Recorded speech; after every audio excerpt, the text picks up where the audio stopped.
Hello everyone.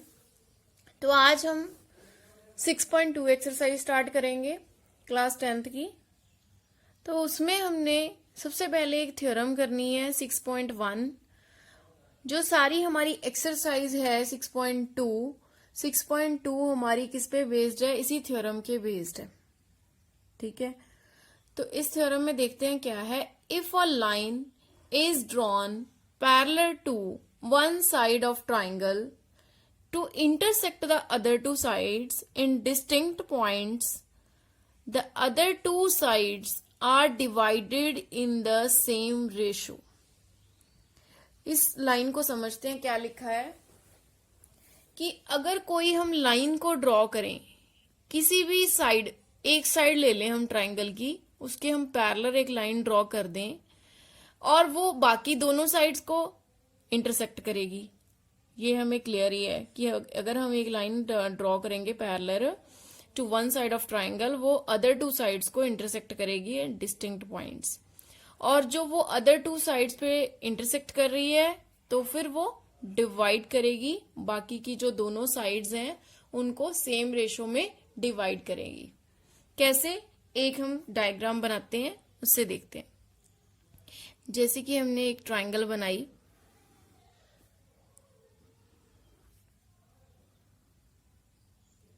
This is a triangle A B C. For example हमने एक line ले ली parallel to B C. This is a line parallel to B C. B C के हमने parallel ले ली line D E. तो ये कह रहे हैं, देखो, a line is drawn means D E line draw की हमने पैरेलल टू बी सी। ठीक है, it is intersecting the other two sides at distinct points, means D point पे इंटरसेक्ट कर रही है और ई पॉइंट पे इंटरसेक्ट कर रही है। द अदर टू साइड्स यानी A B and A C are divided in the same ratio. ये सेम रेशो में डिवाइड हो रहे हैं बाय दीज पॉइंट्स।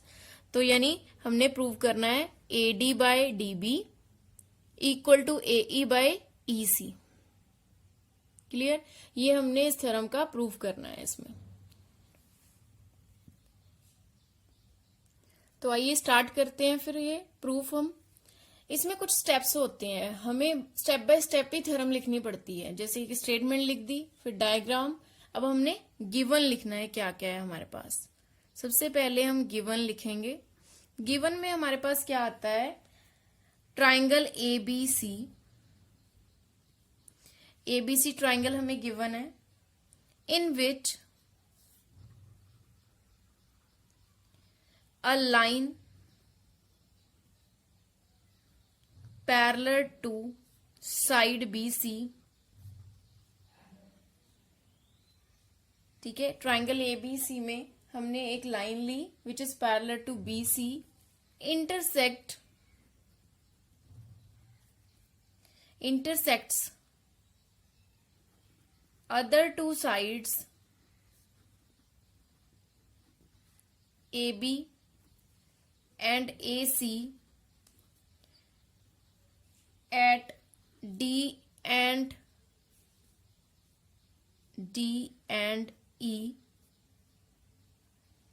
respectively। ठीक है, तो गिवन में हमने क्या लिख लिया कि ABC हमारे पास एक ट्राइंगल है, एक लाइन हमने ड्रॉ की है BC के पैरेलल, और वो AB एंड AC को D एंड E पे इंटरसेक्ट कर रही है। ठीक है, ये चीजें हमें गिवन है। और हमने टू प्रूव क्या करना है वो भी लिखना है। We need to prove that A D by D B is equal to A E by E C. ये हमने प्रूव करना है। ठीक है, यानी हमने स्टेटमेंट से इतना तो समझ ही लिया कि गिवन क्या है और टू प्रूफ क्या है। और कुछ थ्योरम्स में हमें कुछ कंस्ट्रक्ट भी करना पड़ता है अपनी तरफ से, ताकि हम प्रूफ को लिख सकें। तो इसमें भी हमने कंस्ट्रक्ट करना है। तो क्या कंस्ट्रक्ट करना है, देखो, कंस्ट्रक्ट कर रहे हैं हम। Let us join B D, let us join BE, BE and CD। इन दोनों को हमने ज्वाइन कर देना है, BE को एंड CD को। ठीक है, ये हमने ज्वाइन कर दिया। और उसके बाद then draw DM perpendicular to AC, यानी DM perpendicular to AC and EN perpendicular to AB। EN perpendicular to AB। Now start proof. Proof में हमने क्या करना है, सबसे पहले एरिया ऑफ ट्राइंगल ADE लेना है। ADE का एरिया क्या होगा, half into base into height, ये हमने पढ़ा हुआ है। और एरिया ऑफ ट्राइंगल ADE को हम शॉर्ट फॉर्म में लिख सकते हैं AR ब्रैकेट ट्राइंगल ADE, ये हमने 9th क्लास में भी बहुत यूज किया है। हाफ इंटू बेस क्या होगा, ADE ट्राइंगल में अगर हम AD बेस ले लें तो परपेंडिकुलर क्या होगा, EN। ये आ गया, इसको नंबर 1 दे दो।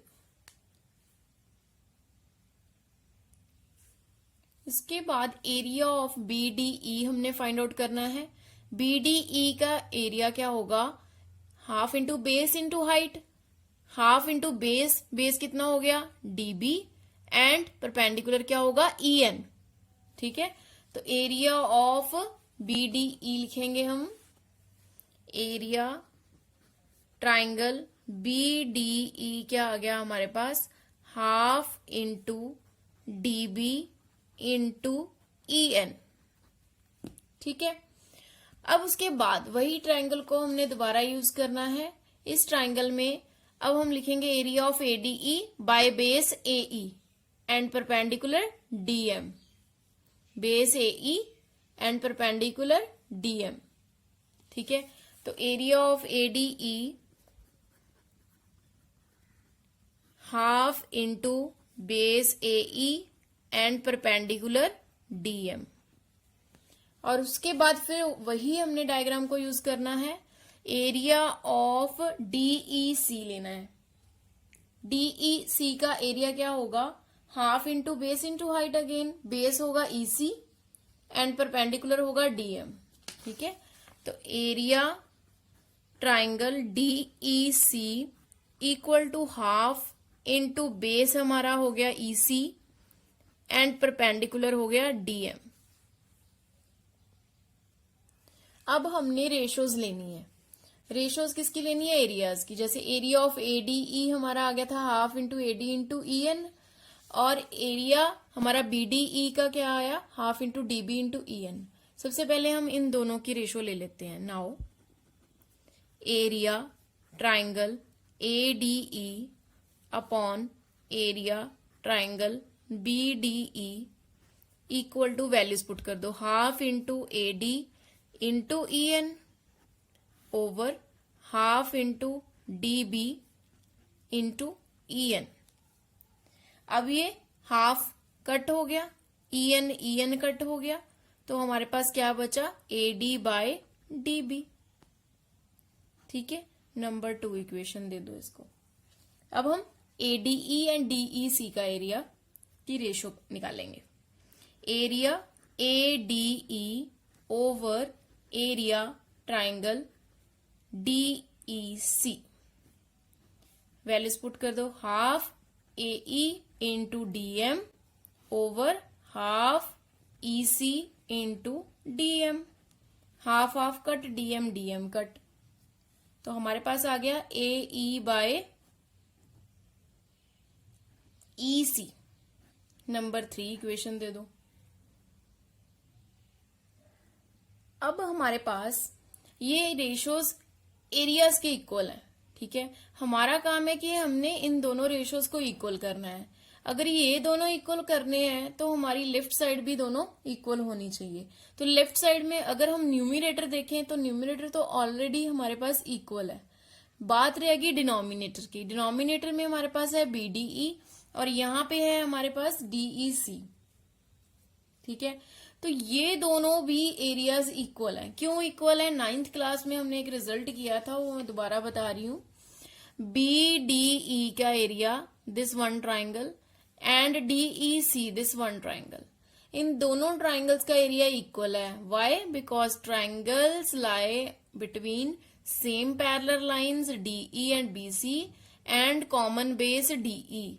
ये रिजल्ट हमने किया था, वो दोबारा रिकॉल करते हैं कि triangles based on same base and same parallel lines, then triangles have equal in area. ठीक है, तो ये रिजल्ट हम लिख लेंगे अब दोबारा से कि क्या है हमारा area of BDE is equal to area of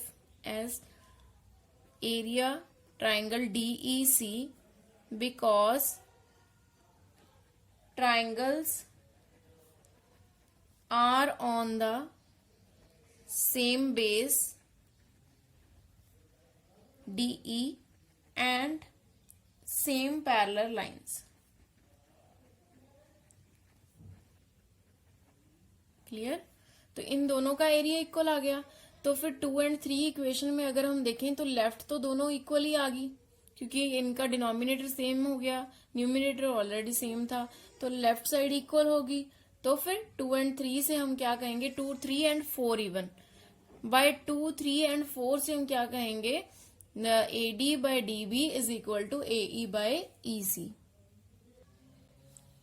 So by equation 2, 3 and 4, AD by DB is equal to AE by EC।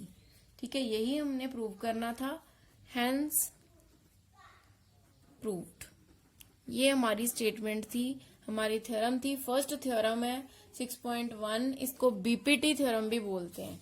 ये 6.1 थ्योरम जो है इसको BPT थ्योरम भी बोलते हैं, basic proportionality theorem, basic proportionality theorem. ठीक है, तो ये हमारा थ्योरम का प्रूफ हो गया।